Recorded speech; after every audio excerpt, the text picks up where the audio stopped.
Honest J. Nowak. Oh yeah.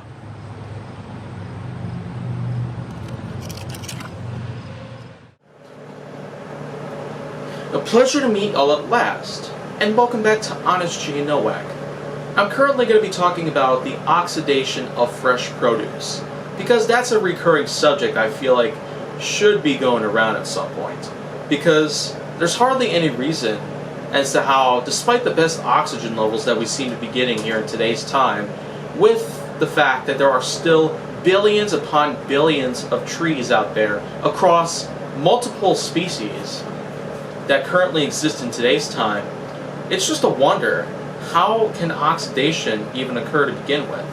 Fresh produce actually ends up growing with some part oxygen, helping to build up the building blocks of life itself, that it just makes us very confused.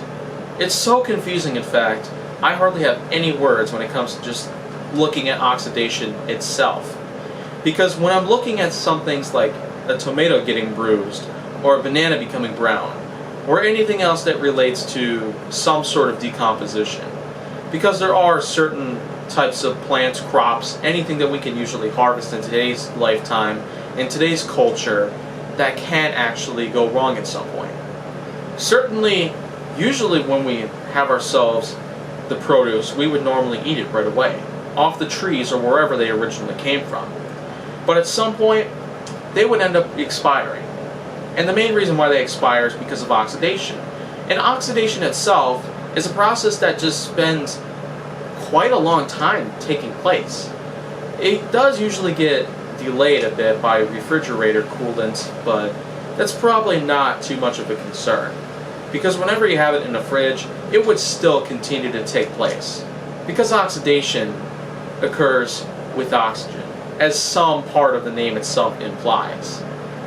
But I feel like that right now, with the fact that oxidation is a process that really can be lengthy depending on the type of crop that it is taking hold of, it surely is an anomaly that might not ever go away anytime. So, by today's standards, what would you expect oxidation to do? Besides breaking down certain plants' produce of any type, decomposition, of course, would already take place to get into certain parts, but that's only because of certain plants around there happen to be dead.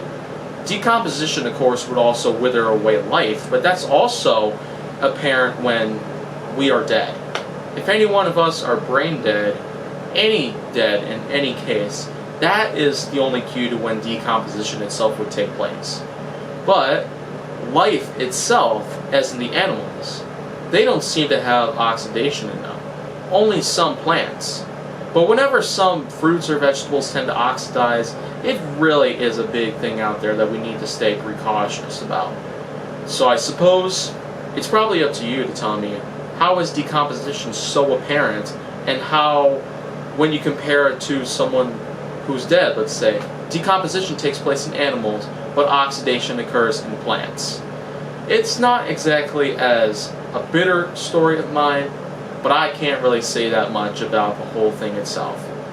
So, yeah, right now, I've got hardly else left I want to talk about oxidation, but I will sure as heck be honest about anything else that's on my mind.